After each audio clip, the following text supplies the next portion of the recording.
Let's explore Sazanami Park in the city of Ena.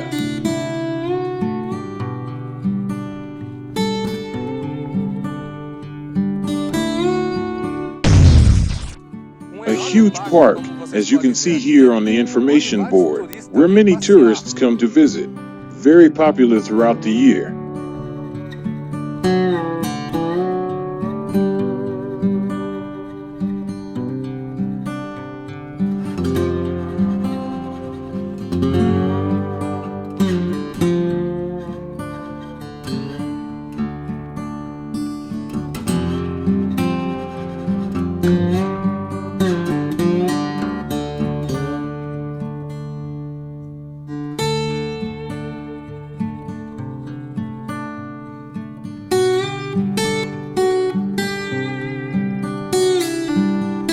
And on top of everything, the park offers us this beautiful view of the Ena Valley.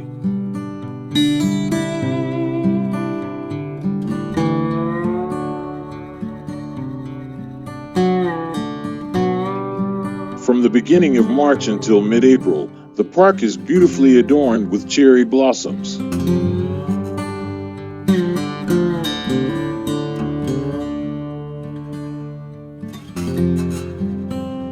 And in November, the park takes on a vibrant red hue due to the autumn leaves, attracting many visitors. And when night falls at the end of the year, we have this lighting that captivates visitors.